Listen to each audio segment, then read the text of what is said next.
The Newsday continues here on One News Now. I'm Riza Diaz. In other news, the growth rate of COVID infections in the country has gone down to single digit once again, but the health department says it still is too early to tell if it will stick. Greg Gregorio has the details. The country may still be classified as high risk for COVID-19, but growth rate in infections has gone down tremendously. From 30% 3 to 4 weeks ago, that has plummeted to just 4% in the last 2 weeks. 8 regions, including Metro Manila, have been downgraded to moderate risk. The rest of the country, however, remains at high risk. What's notable is that for NCR+, cases are sliding. According to the health department, reproduction number in the capital dropped from 1.12 on August 24 to 1.004 on September 9. While transmission is slowing down, Undersecretary Maria Rosario Vergara says the trend is still inconsistent. She attributes it to several factors. For one, testing output in virus epicenter NCR has dropped by 10%. Ito ba ay dahilan ng rapid antigen test na paggamit o baka naman talagang wala na po silang case finds? Baka meron ding angking logistical issues dun sa bawat local government. Tinitignan din po natin yan. Baka walang magsaswab o wala silang pang-swab. For this reason, Vergara says it's still too early to tell if the pilot run of the alert level system in NCR caused the dip in cases. Kailangan pa rin namin kumpirmahin na talagang bumabag, and hopefully by next week we can complete our analysis already. By then, authorities may be able to decide if NCR will be downgraded to alert level 3 and if the scheme may be expanded outside the region. For now, the IATF has further eased guidelines under level 4. Outdoor exercises are now allowed outside a person's general area of residence. Individual outdoor exercises na pinapayagan na basta hindi required manatili sa kanyang bahay ang mag-e-ehersisyo. Quarantine classification for some areas outside NCR are also changing. Starting today until month end, Abra, Baguio, and Bohol are under GCQ with heightened restrictions. Ilocos Norte is placed under GCQ. For News 5, Greg Gregorio, we are One News. Malacanang downplays the drop in President Duterte's satisfaction rating. The palace says it's normal for presidents approaching the end of their term. Recall that Duterte's satisfaction rating dropped to 75% in the May and June 2021 SWS survey, after reaching an all-time high of 84% in November last year. Palace spokesperson Harry Roque said this is not alarming at all and blamed the drop to the opposition, who are quote finding a way to bring the administration down.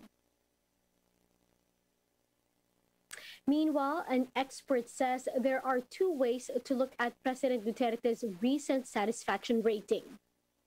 In an interview with The Big Story, SWS fellow and political science professor George Tigno said Duterte's recent survey may be either be a sign of consistency or decline. According to Tigno, on the other hand, on one hand, the recent rating is not that far off from Duterte's previous ratings when his administration was just starting out. But he added that it may be seen as a decline as well, since the president just received his highest rating last year. At least two ways of looking at his current figures.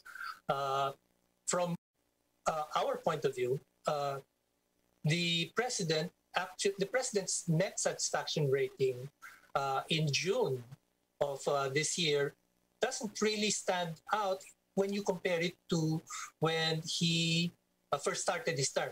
The other way of looking at it is there's been a drop. Some people would interpret this as a steady decline. Meanwhile, Tigno attributed Duterte's previous high ratings to the public perception that the president took decisive action amid some political controversies at the time, coupled with the fact that COVID cases were on the downtrend and he had just signed the Bayanihan to Recover as One Act. the last quarter of 2020, several things happened that may have contributed to this high net satisfaction rating.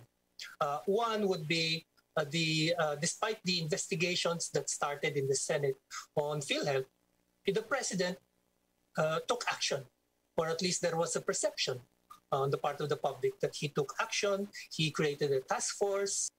You also have a declining number of cases. And then you had also the signing in the fourth quarter of the Bayanihan to Recover law. The Commission on Elections stands by its decision to end voters' registration by the end of the month, despite pleas from lawmakers for an extension. Jen Kalimon has the story. Senators focused on the possibility of extending the deadline for voter registration in budget hearing for the Commission on Elections. Lawmakers have been pushing for a month's extension, but COMELEC Chairman Sharif Abbas said this might have severe complications on their schedule. He also said a number of their personnel caught COVID-19. Timelines po namin talagang medyo masikip na. Meron kasi kaming mga immovable dates like December 1 to 15. Data from the Philippine Statistics Authority showed 73.9 Filipinos are eligible to vote for the 2022 polls. The COMELEC has so far registered only 61 million, with 2.7 more pending applications. Senator Franklin Drilon says continuous registration process up to 120 days before the election is allowable under RA 8189 or the Voters Registration Act of 1996. That is a form of voter suppression because in effect, given the circumstances, our voters could not go out and register. That is beyond their control. COMELEC previously proposed a one-week extension after the filing of Certificate of Candidacy. Senator Kiko Pangilinan then requested a 3-week extension instead as a compromise. I would like to support the COMELEC, but in this matter of voter registration, the rights of voters come first. Voting is the bedrock of any democracy. As of now, COMELEC said it has registered over 5 million new voters, surpassing their 4 million target. With both parties still at odds on the matter, the Senate agreed to defer budget deliberations to give COMELEC more time to discuss the deadline issue. In a press conference, spokesperson James Jimenez said they will discuss the matter. If the MANCOM decides that extension is not feasible, there is no way to make it feasible, then the recommendation will be no extension. But it will be an effort to really look at every possible scenario. The COMELEC ANBAC is expected to announce its decision on September 29, a day before the deadline. Reporting for News 5, Jen Kalimon, We Are One News. We'll be back with more stories after the break. Keep it here on One News.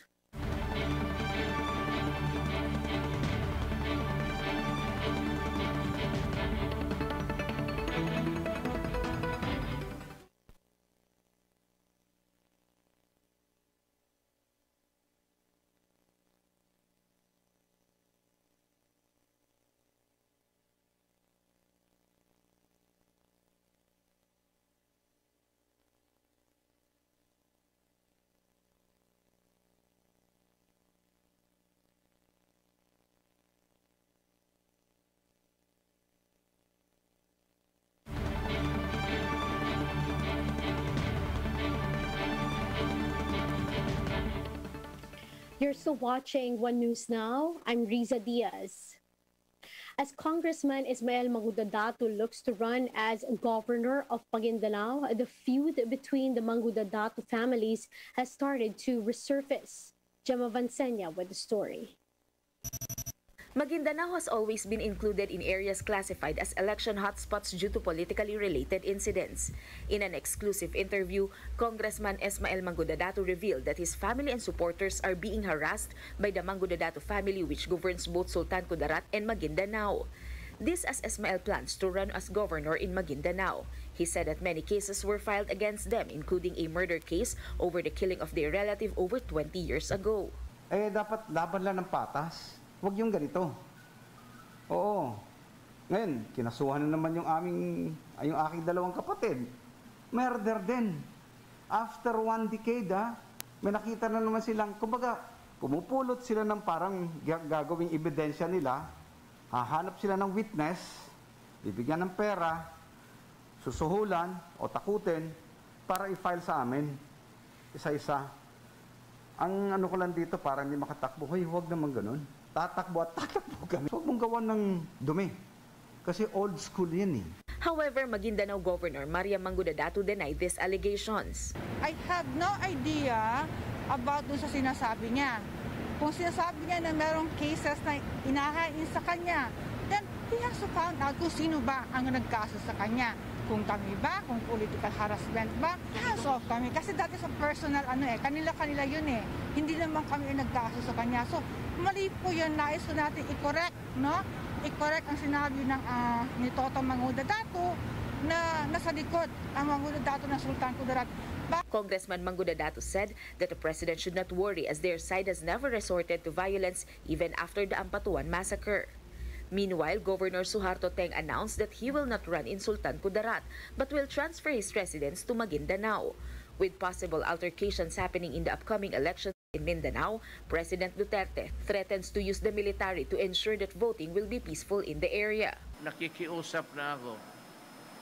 I'm pleading, almost praying, that people will really stick to the rule of law and avoid violence. Kasi pag hindi, unahan ko na kayo, then I will be forced to use the might of the military. Not for any purpose, but to see to it that the election is peaceful and violence-free. For News 5, Jem Avancenia, we are One News.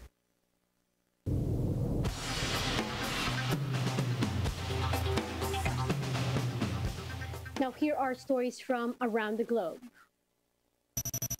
Mexican students staged a protest to demand COVID-19 vaccines for children after 12. This comes after Mexico's government announced that it will vaccinate children with health issues like cancer, diabetes, or cardiovascular disease.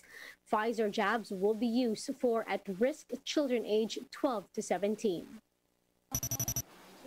The first person in the world to receive the COVID-19 vaccine has been inoculated with a booster shot in England.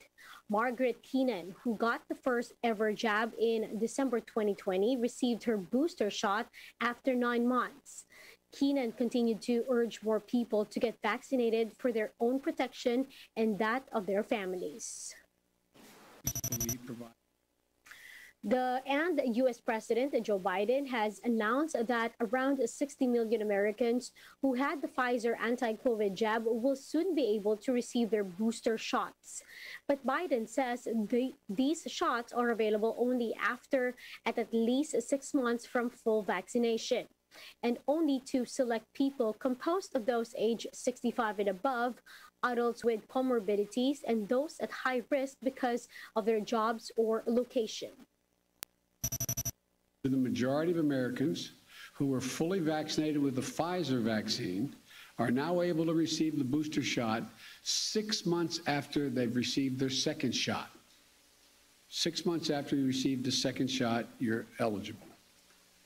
Those eligible include, in addition to meeting the requirement of 6 months after the second shot, those people that are 65 years or older. Adults 18 and over with certain underlying health conditions like diabetes and obesity. And those who are at increased risk of COVID-19 because of where they work or where they live, like healthcare workers, teachers, grocery store workers. That group makes up 60 million Americans who are now eligible for a booster with 6 months after their second shot. And those are the top stories of the hour. Join us later again at 12 noon as we continue to monitor the day's biggest stories. You can also catch One News on Signal Play app. Register for a free account now at www.signalplay.com and stream One News live anytime, anywhere. I'm Riza Diaz. Mask on, wash hands as I stay Philippines. We are One News.